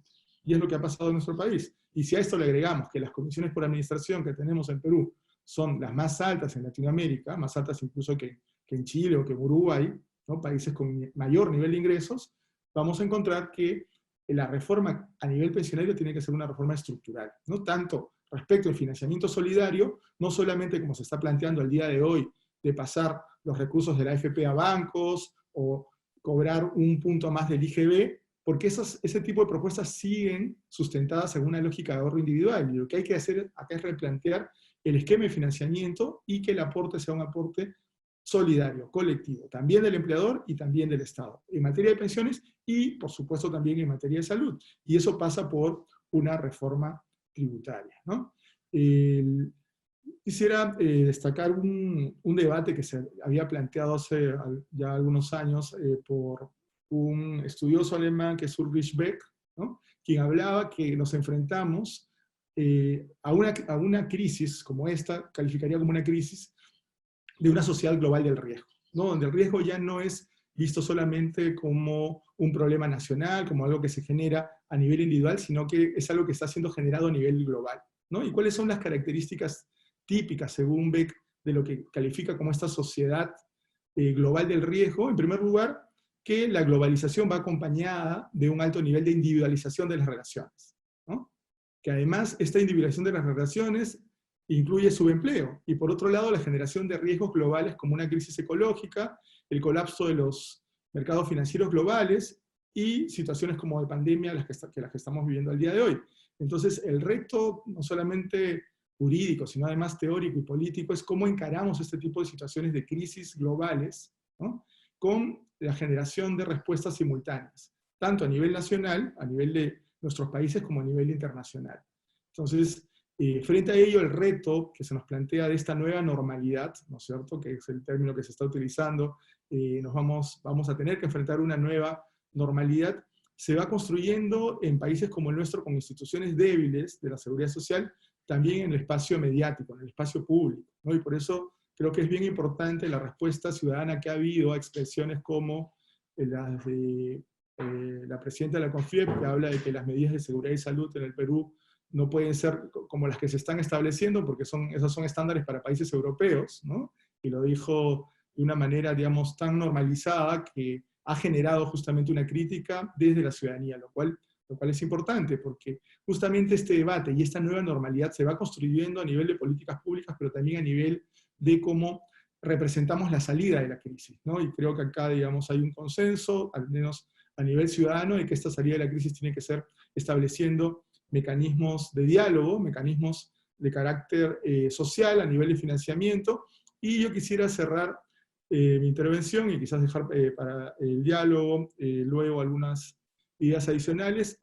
Una propuesta que escuché el día de ayer, presentada por Joaquín Pérez Rey, ¿no? Que es el secretario de Trabajo en España, y que él hablaba de la necesidad de lo que él denomina un nuevo pacto social contra la precariedad, ¿no? Un pacto social contra la precariedad que incluye no solamente lo laboral, sino también aspectos y dimensiones desde la seguridad social, es decir, cómo construimos una nueva fiscalidad, un nuevo sistema de financiamiento público que acompañe y permita cubrir justamente estas situaciones de ausencia de empleo, ¿no es cierto?, de la necesidad de generar ingresos para todas y todos en esta nueva coyuntura. Yo es lo que quisiera compartir por ahora. Nuevamente agradecer a la Universidad Ruiz de Montoya y la posibilidad de haber compartido con ustedes este espacio y estas ideas. Muchas gracias.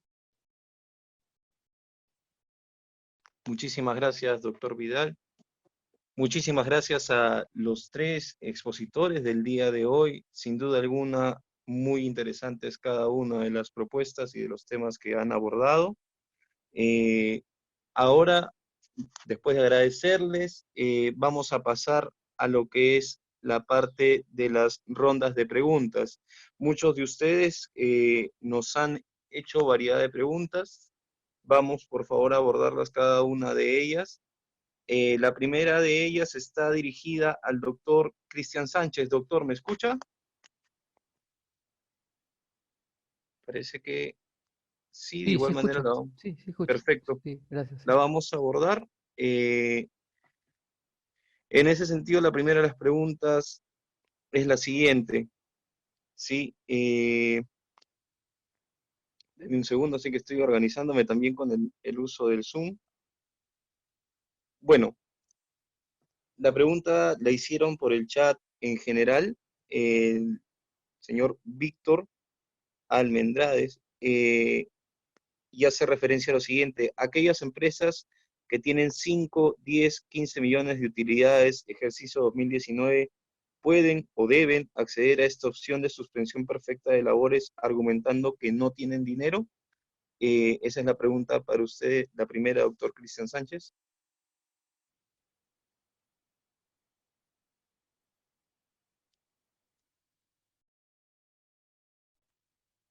Doctor. No sé si se le está escuchando. Sí, me parece que no se le está escuchando, déjeme ver. Ya, ¿aló? Okay. Ahora sí. Sí, Bueno, ahora sí. el decreto supremo que regula la suspensión perfecta tiene un grave problema, ¿no? Un principal y grave problema que es el siguiente, ¿no? Para que las empresas de cualquier tamaño, porque esto no solo se aplica a microempresas, sino también se aplica a medianas empresas y a grandes empresas, puedan acogerse a este procedimiento, lo que tienen que hacer es cumplir con una ratio que se calcula en base a dos criterios, ¿no? Ahí en la fórmula hay un numerador que son ventas mensuales, total de ventas, sobre la planilla total, ¿no? O total de gastos de personal. Eso arroja un determinado porcentaje que se compara entre el mes en el que la empresa solicita la suspensión perfecta con el mes del año anterior, ¿no? Por ejemplo, si la empresa va a solicitar la medida en abril, tiene que comparar marzo del 2020 con marzo del 2019. Efectivamente, en esa visión un tanto estática de la situación de una empresa, la comparación es muy sesgada, porque yo puedo comparativamente, y es altamente probable que en un escenario de crisis como el actual tenga menos ventas, comparándome con el mes de marzo del año anterior, pero la fotografía de la situación general de una empresa no se reduce a un mes dentro de un ciclo anual que tiene 12 meses, ¿no? O sea, simple y sencillamente es una foto estática y se pierde de vista la gran figura que es el ciclo anual de la vida económica y financiera de una empresa. Es decir, en el ejemplo que pone el señor, le doy toda la razón. Yo puedo haber cerrado con utilidades, es más, haber repartido dividendos entre accionistas, ser una multinacional, ¿no? Y simplemente comparo marzo del 2020 con marzo del año pasado, y si la ratio arroja la diferencia porcentual entre un periodo y otro que establece la norma, pues yo paso por un tubo para la suspensión perfecta. Y esa visión es una visión sesgada, incompleta de la situación económica financiera real de una empresa, ¿no? Eso es un grave problema que tiene el Decreto Supremo, entre otros, ¿no? El otro grave problema es, como yo le he señalado, esto no debería ser un procedimiento con silencio positivo administrativo, ¿no? Tomando en cuenta que la autoridad de trabajo ya está casi saturada, la inspección de trabajo tiene recursos mínimos para procesar miles de solicitudes que han sido presentadas, no sé cuántas solicitudes hay hasta el día de ayer, pero creo que exceden las 15.000 solicitudes. Y si en 30 días la inspección de trabajo no emite un informe y en 7 días posteriores la autoridad de trabajo o la autoridad administrativa no se pronuncia, hay silencio administrativo positivo. Además, esto debió ser regulado como un procedimiento trilateral, ¿no? Porque todo lo que es la administración de trabajo y sus procedimientos deben ser coherentes con lo que establece la Ley de Procedimiento Administrativo General. Y cuando una persona, en el esquema de la Ley de Procedimiento Administrativo General, natural o jurídica, quiere obtener un pronunciamiento de la administración para afectar derechos de terceros, la vía procedimental para tramitar esto es el procedimiento trilateral, ¿no? Y esto no es un procedimiento trilateral, ha sido regulado nada más como un procedimiento bilateral donde la participación de los trabajadores, por más que se hayan establecido el deber del empleador de abrir espacios de negociación individual o colectivo, ¿no? La participación de los trabajadores es mínima y están en una situación verdadera de indefensión dentro de un procedimiento administrativo sin que se cautele adecuadamente su derecho al debido procedimiento administrativo, que es exponer pruebas, presentar argumentos en igualdad de armas, ¿no? Y eso lo garantiza más un procedimiento trilateral. Muchísimas gracias, doctor Cristian Sánchez. Pasamos a la siguiente pregunta. Esta pregunta es en específico para el doctor Antonio Bailós. Doctor, por favor, también si puede encender su micrófono. La pregunta es la siguiente, de parte del equipo federal de trabajo. Y esta va de la siguiente manera, ¿no? Dice, doctor Bailós, respecto de la prohibición de despidos luego que el Estado aporte el pago de salarios y cargas de la Seguridad Social, mencionó que eran 6 meses de prohibición posterior en España. Si lo podría aclarar este tema y también si dicha prohibición adicional se encuentra en otros países de Europa. Esa es la consulta en específico. Muchísimas gracias al usuario Juan Pablo Capón Filas. Bueno, muchas gracias por esta pregunta, que además viene desde Argentina, por lo tanto viene desde otro, ¿no? Desde otro meridiano, ¿no? Y desde otro horario, ¿no? Como es natural. Muy rápidamente, vamos a ver, aquí hay 2 tipos de prohibición. En el sistema español hay 2 tipos de prohibición de despedir. Una es una prohibición más parecida, me parece a mí, creo yo, a la que se ha puesto en práctica en Argentina, ¿no? Y es la de que mientras esté en vigor el estado de alarma, que es un estado que es un estado de excepcionalidad social, mientras esté en vigor el estado de alarma, nosotros llevamos 8 semanas con esta declaración de estado de alarma, los empresarios no deben despedir, no pueden despedir a ninguna persona por causas económicas, no por causas disciplinarias o por otro tipo, pero por causas económicas. Esta es una prohibición general. La otra es que aquellas personas que entran en lo que Álvaro ha señalado como los expedientes de regulación temporal de empleo, es decir, personas que no pierden su empleo.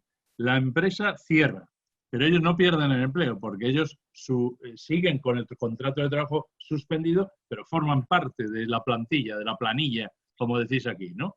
Y entonces, cuando acaba esa situación, porque la empresa vuelve a funcionar, entonces resulta que asume de nuevo a esos trabajadores que durante ese tiempo lo que han estado es recibiendo el 70% del salario como una prestación de desempleo por parte del Estado.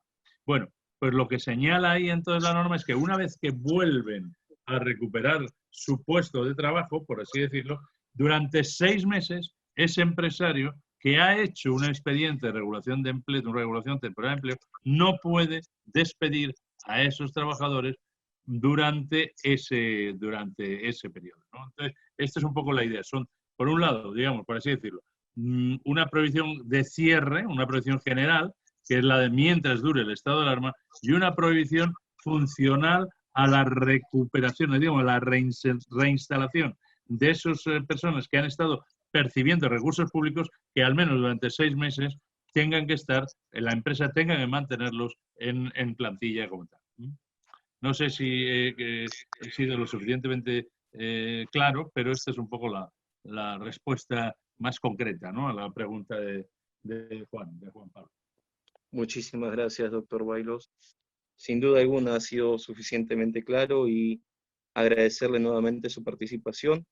Asimismo, agregar a esta pregunta, pero en este caso para el doctor Sánchez nuevamente, y entiendo quizás también el doctor Vidal podría participar.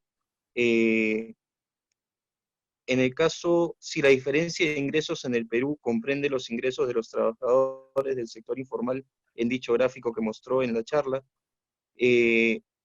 esta pregunta está dirigida para el doctor Sánchez, ¿no? Es en referencia al gráfico y consultar si es que esta comprende también al sector informal presente en nuestro país. Doctor Sánchez, por favor. Sí, a ver, la gráfica correspondía a la situación de la participación de la riqueza empresarial en PBI versus la riqueza de los trabajadores, por decirlo de alguna forma, expresada en su remuneración, y solamente son asalariados, ¿no? No son solamente asalariados. Pero bueno, no creo que altere mucho las cosas, los ingresos de los trabajadores independientes, ¿no? Muchas gracias, doctor Sánchez. Espero haya podido también responder eso a la inquietud. Pasamos a la siguiente pregunta. En este caso es una pregunta abierta, ¿no? Esta es la siguiente, ¿sí? ¿Qué medidas económicas con implicancia laboral creen que debe crearse post pandemia, y si estas son posibles de ser financiadas y por parte de quiénes? Esta pregunta es abierta. Invito a los 13 conferencistas a que puedan responderla. Siéntanse en la libertad de ello, quizá.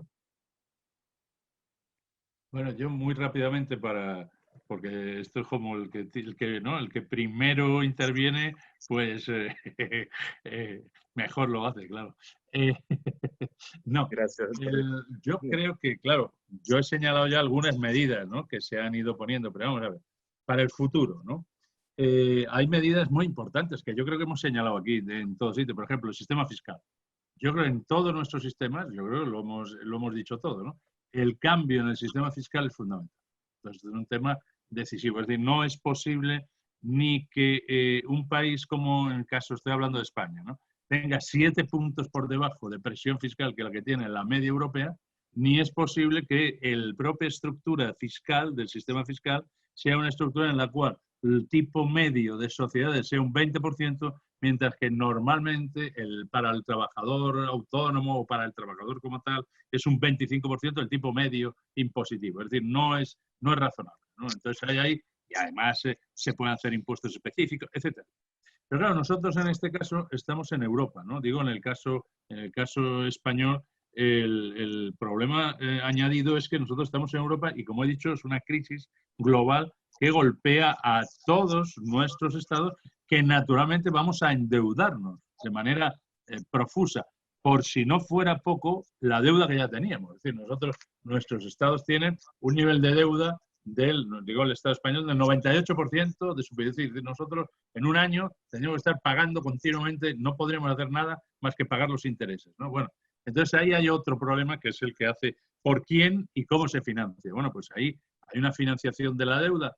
Bueno, se sabe que existe una fuerte presión para que esa deuda que se pueda suscribir por cualquiera de los estados de la Unión Europea sea mancomunada, es decir, sea en un momento dado responda a un instrumento frente al cual no sea la deuda del Estado soberano, no la deuda soberana de Italia, de España o de Francia, sino que sea la deuda de Europa. Y eso es lo que se llama los eurobonos, por ejemplo, como un elemento para dar fortaleza y evitar las especulaciones en los mercados que son a la que estos son tan proclives como tal.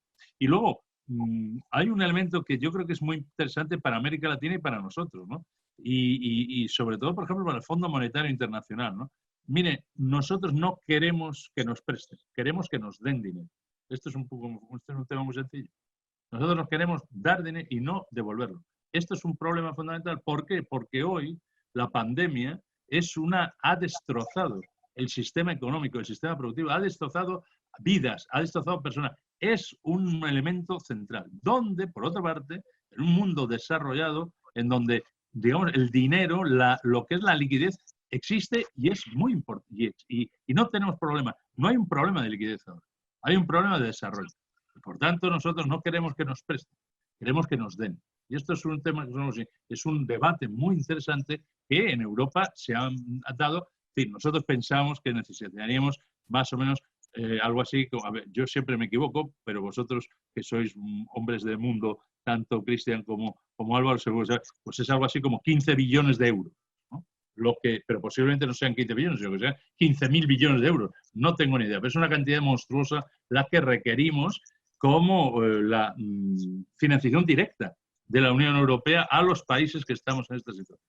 ¿Y qué es lo que sucede? Que ya la Unión Europea ha generado unos fondos estructurales, fondos que está poco a poco. ¿Por qué? Porque el problema de la Unión Europea es que tendría que cambiar su presupuesto. Su presupuesto es muy exiguo en comparación con los presupuestos estatales.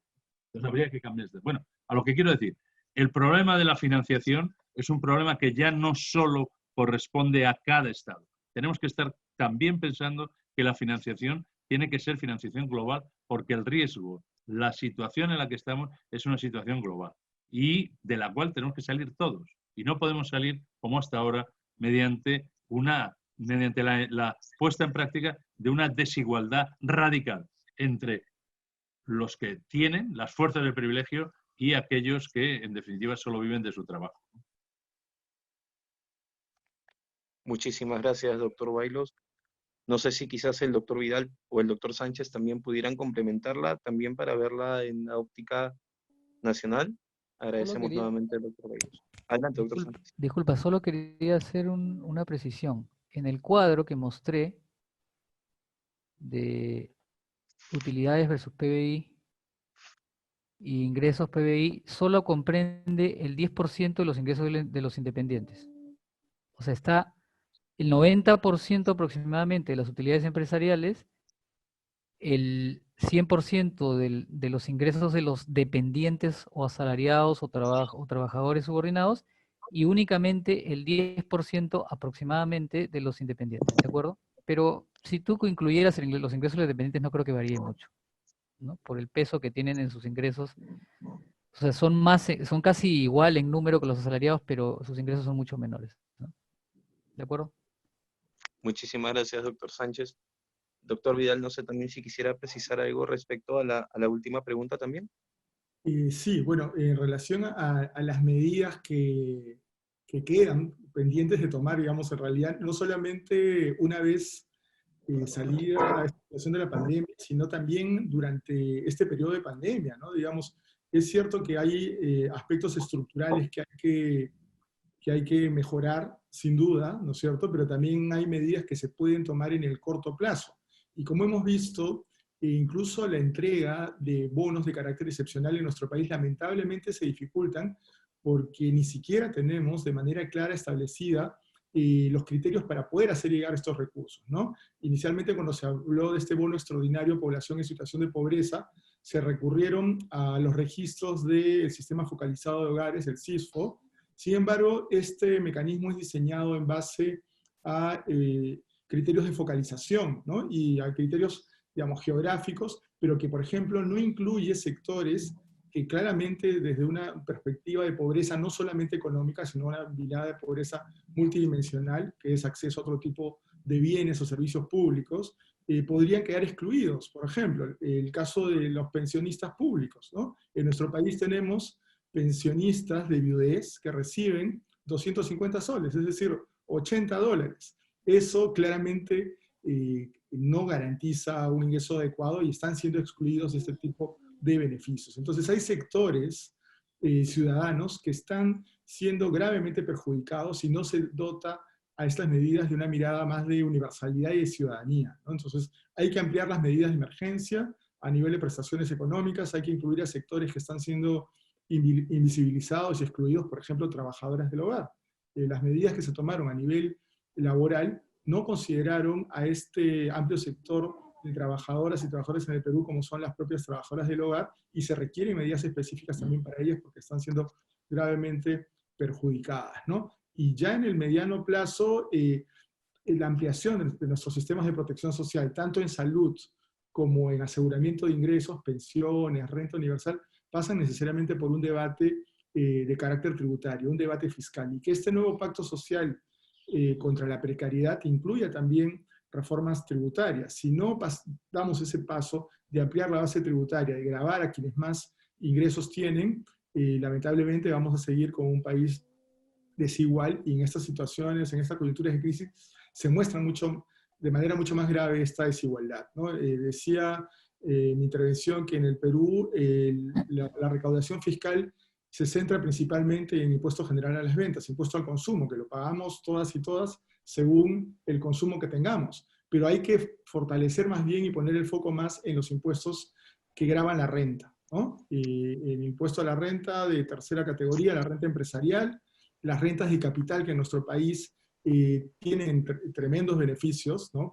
Pagan mucho menos que las rentas de trabajo y las rentas empresariales, y el sector financiero es el sector que ha sido beneficiado históricamente en el país, que incluso ahora sigue siendo beneficiado. Solamente para dar un dato, en toda esta crisis, a pesar de que se han suspendido los aportes a los sistemas de pensiones, y no hay retención al trabajador a las pensiones, ¿no es cierto? No hay aporte para mejorar las pensiones de los trabajadores, las administradoras de fondos de pensiones peruanas siguen cobrando comisiones por administración.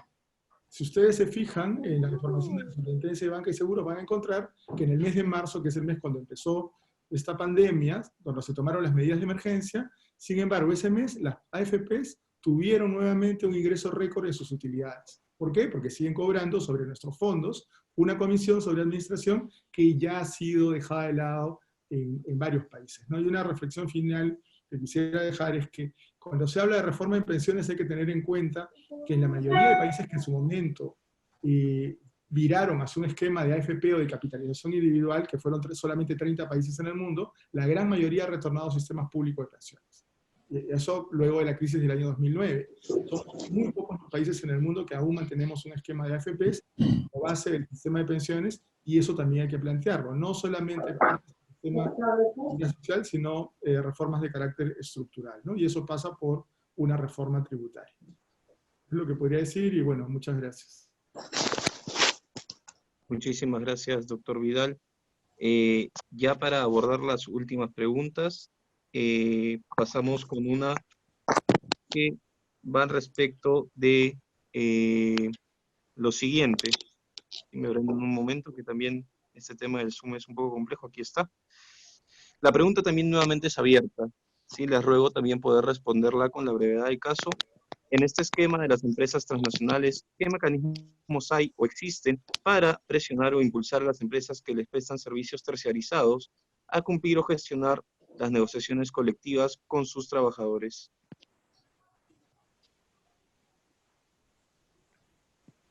Nuevamente la pregunta es abierta, así que invito, no sé, quizás al doctor Sánchez o al doctor Vidal o al doctor Bailos. Claro, me parece la temática es más nacional también, pero Poquito ya. agradecerles quizás. Aquí doy yo. Empiezo muy sencillamente. Yo creo que hay elementos interesantes en esa pregunta, porque ese es el gran reto, ¿no? Uno de los grandes retos de los acuerdos globales transnacionales, es decir, cómo conseguir que las grandes empresas transnacionales que terciarizan o externalizan a otras empresas su producción se comprometan de manera que esas empresas terciarizadas sean, bueno, pues no solo negocien las condiciones de trabajo, sino que respeten los ejes fundamentales de ese acuerdo marco, ¿no? Ahí normalmente, hasta ahora, lo que se venía a hacer es una especie de obligación de influencia.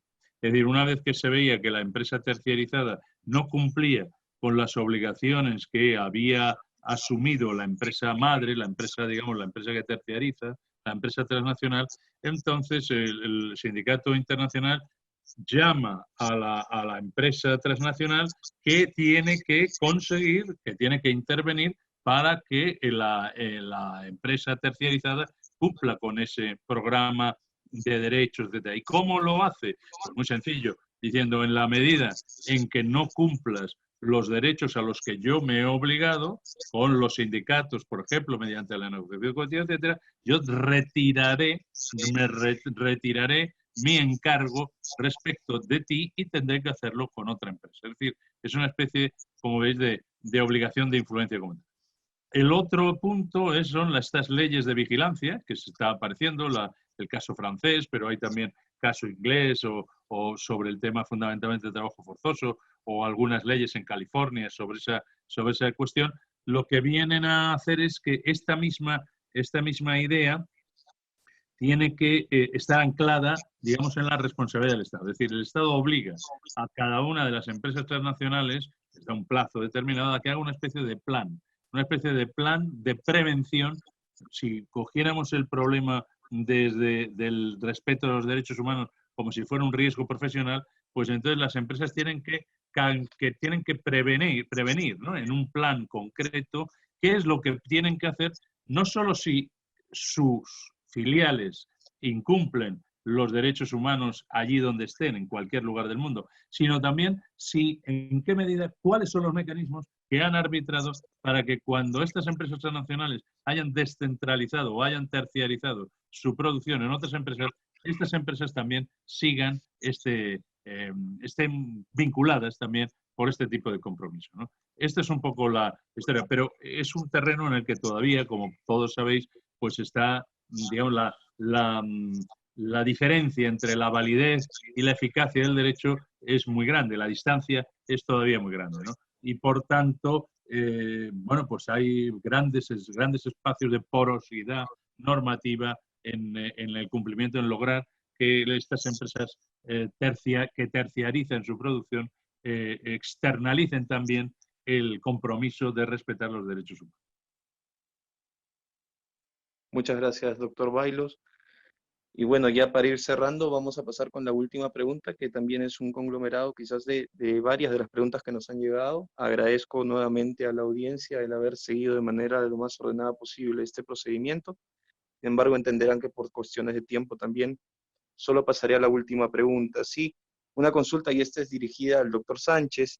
En el trabajo remoto se suelen asignar tareas a cumplir con plazos, a diferencia del trabajo presencial, en que aparte de las tareas se hacían otras funciones y el empleador podía supervisar el cumplimiento en persona. En ese contexto, en el trabajo remoto, para cumplir las tareas, el trabajador dispone del tiempo por sí mismo. Por tanto, el empleador puede negarse a otorgar constancia de trabajo bajo el argumento que no se han cumplido las horas y solamente se cumplieron tareas. ¿Cómo responder a esta posible contingencia para el trabajador?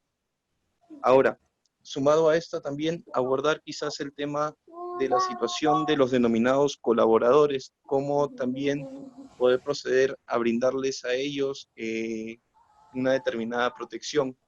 Agradecerle al doctor Sánchez pueda responder esta pregunta y bueno, haríamos la ronda, ¿no? Muchísimas gracias. Gracias. Yo creo que hay que distinguir dos situaciones. El trabajo remoto establecido como medida excepcional que partía de una decisión unilateral del empleador en el contexto del estado de emergencia, de la regulación que tiene el teletrabajo, ¿no? A través de la ley que entró en vigencia hace, creo que un poco más de año y medio, 2 años, ¿no? Más de 2 años. La regulación del trabajo remoto en el contexto del estado de emergencia es una regulación muy pobre, excepcional durante el estado de emergencia, que es poco coincidente con la regulación del teletrabajo. En segundo lugar, el trabajo remoto en las circunstancias actuales del estado de emergencia se ha prestado, por su escasa coincidencia con la regulación del teletrabajo, a varios abusos, ¿no? Porque la decisión unilateral muchas veces se ha implementado al margen de cualquier acuerdo previo con el trabajador, o sea, 100% unilateral. En segundo lugar, en una situación como la actual, en un contexto de excepcionalidad de las circunstancias, conciliar el trabajo remoto con los tiempos familiares que son extensos, en las familias que incluso tienen hijos menores de edad, generalmente lo que ocurre es que la invasión del trabajo remoto es de tal magnitud en el ámbito familiar que prácticamente las horas de trabajo son mayores, ¿no? Y a lo que estamos asistiendo es que, repito, ¿no? Una decisión unilateral, sin acuerdos escritos, a veces implementados verbalmente o por un correo electrónico enviado por el empleador, ¿no? Y además prescindiendo de los mínimos acuerdos con el trabajador, y ni qué decir de cualquier espacio colectivo de decisión sobre el contrato y la modificación unilateral que sufrió el mismo, ¿no? Entonces es el ámbito prácticamente de la arbitrariedad, en muchos casos, del abuso, de la extensión de las horas, de ni siquiera el trabajador ha recibido, porque así tampoco lo exponen las normas excepcionales, que el empleador cubra los gastos de, por ejemplo, mayor transferencia de datos, un uso más intensivo del acceso a Internet, ¿no? O cualquier mecanismo de transmisión remota de datos, y todo eso corre por cuenta incluso del trabajador. Eso es lo que has establecido en esta situación, ¿no? No sé si Álvaro quisiera comentar algo más, ¿no?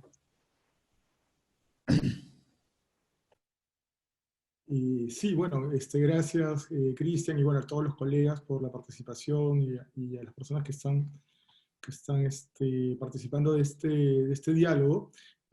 Justamente creo que es bien importante plantearnos también cómo se está reconfigurando el teletrabajo a partir de una coyuntura de crisis como esta, ¿no? Nosotros teníamos en el Perú una regulación de teletrabajo que de alguna manera cumplía con un estándar de protección en materia de seguridad y salud, en materia de regulación de tiempo de trabajo. Sin embargo, esta nueva regulación denominada de trabajo remoto, por ejemplo, ha dejado de lado en sus planteamientos, en su regulación, todo el sistema de seguridad y salud que teníamos previamente, ¿no? No considera, al menos expresamente, el rol que debe cumplir el Comité de Seguridad y Salud. Ya veníamos nosotras con un déficit de implementación de los comités de seguridad y salud en el Perú.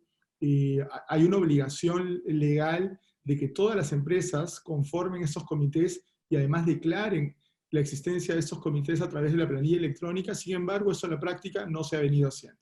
No se ha venido haciendo, y lamentablemente en esta coyuntura la regulación de seguridad y salud en el trabajo vinculada al trabajo remoto no les ha establecido un rol claro, ¿no? Habría que, a nivel de interpretación, entender que también se mantiene la regulación y el rol de los comités de seguridad y salud en el trabajo en aquellas empresas que tienen un uso intensivo de este tipo de servicios. Digo, por ejemplo, empresas de telecomunicaciones, ¿no es cierto?, donde se ha deslocalizado las labores y que requieren de una regulación particular. Esto va de la mano con los protocolos de seguridad y salud que se tienen que dictar e implementar en los próximos días respecto de la reanudación de labores, ¿no?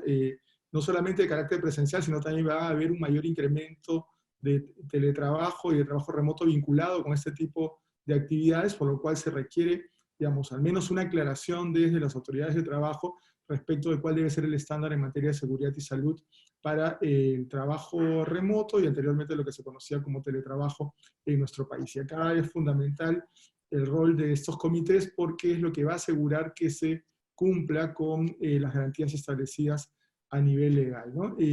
Yo quisiera, para finalizar, digamos, en mi caso de la intervención, también reflexionar un poco sobre la pregunta anterior, ¿no? Respecto a cuál es el rol del derecho internacional del trabajo en este tipo de situaciones, ¿no? Nosotros veníamos, en el caso peruano, de un alto nivel de incumplimiento, tanto en materia de derechos colectivos como en particular en materia de seguridad social. Y es justamente el momento y la oportunidad de poder recuperar este estándar internacional, ¿no? A nivel de seguridad social respecto al financiamiento de los sistemas de salud y de pensiones, ¿no? Y también en garantizar un estándar mínimo de protección social a través de ingresos. Veía que varios de los participantes en este Zoom del público hacían referencia a qué tipo de mecanismo se podía tomar respecto de los autónomos o de las personas que no están en que no van a tener este periodo de crisis una relación laboral. Y es ahí donde tiene que intervenir justamente el sistema de seguridad social. Recordemos que los sistemas más potentes de seguridad social surgieron justamente en situaciones de crisis. Esta es una oportunidad también para replantear nuestro esquema de gasto público, de inversión pública, ¿no es cierto?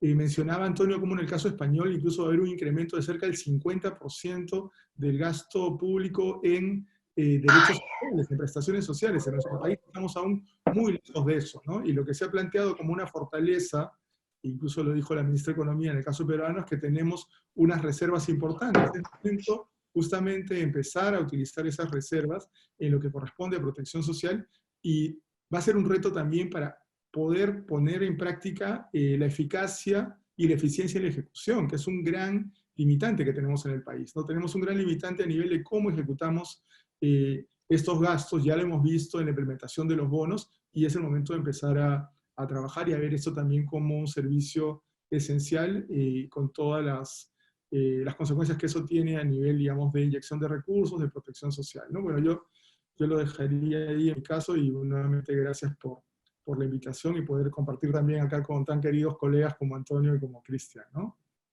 Un abrazo, Antonio, un abrazo, Cristian. Muchísimas gracias, doctor Vidal, por su participación. Por un tema de tiempo, sí tenemos que cerrar ya la ronda de preguntas. Lamento, quizás si alguno ha tenido que, no se ha podido responder a su pregunta. ¿Sí? Procedemos ahora sí procedo de mi parte a agradecerles nuevamente a cada uno de los conferencistas, al doctor Bailós en especial, también por tomarse el tiempo y la disponibilidad para apoyarnos, a pesar de la distancia y el rango de horas, también al doctor Sánchez, por su participación y gestión también y apoyo en la concretación del primer conversatorio de la voz jurídica, y también al doctor Vidal, pues también, por supuesto, por su intervención y su disponibilidad, ¿no? De mi parte, bueno, agradecerles a cada uno de ustedes, también al público, por haber participado de este primer conversatorio. Invitarlos también a seguirnos en nuestras redes sociales, donde también pondremos a disposición el material de esta mañana, y que estén atentos para futuros eventos que vamos a realizar durante las siguientes semanas, y bueno, de aquí en adelante también a la disposición de ustedes, ¿no?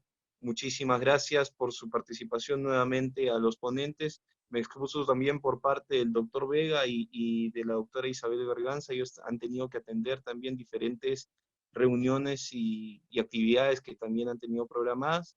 Así que también en nombre de ellos, el más profundo de los agradecimientos, en nombre también de la universidad, ¿no? Agradecerles y bueno, dar por ya culminada este primer conversatorio de la voz jurídica, ¿no? Muchísimas gracias a cada uno de los conferencistas. Muchísimas gracias. Muchas gracias. El conversatorio. Muchísimas gracias. Un abrazo fuerte. Chao, cuídense. Muchísimas gracias. Hasta luego.